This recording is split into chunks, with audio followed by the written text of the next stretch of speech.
ఎట్టి పరిస్థితుల్లో 9 రోజులు మాత్రమే చేయాలి వినాయక చవితి. 11 రోజులు చేస్తాం, 13 రోజులు చేస్తామంటే కుదరదు ఈ సంవత్సరం. ఎందుకంటే గ్రహణం వస్తుంది.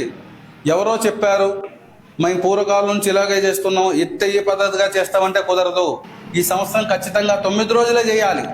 9 రోజుల మించి ఒక్కరోజు కూడా ఉంచుకోవడానికి పనికిరాదు. ఎందుకంటే గ్రహణం వస్తుంది. చాలామంది మేధావులు తెలిసి తెలియని మినిమిని జ్ఞానంతో ఎలా పడితే అలాగా మళ్ళీ పాత రోజుల్లాగా 21 రోజులు పెడదాం, గణపతి మండపాన్ని ఆ రోజు తాత్కాలికంగా మూసేద్దాం అని చెప్తున్నారు. అలాంటివేమీ నమ్మకండి.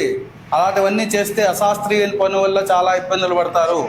ఎన్నో వేదాంగాలను అభ్యసించి ఎంతో స్టడీ చేసి చెప్తున్న విషయము. ఏదో ఛానల్లో ఇంటర్వ్యూ కోసమో ఏదో వ్యూస్ కోసమో చెప్తున్న విషయం కాదు. ప్రజలు అప్రమత్తంగా ఉండాలి ఈ విషయంలో. ఎందుకంటే 9 రోజుల మించి మండపంలో గణపతిని కానీ ఉంచినట్లయితే మనకి చాలా అరిష్టం జరుగుతుంది. ఆ గ్రహణ శూల తగిలిందంటే మనందరికీ కూడా చాలా పాపం సంభవిస్తుంది. జాగ్రత్త.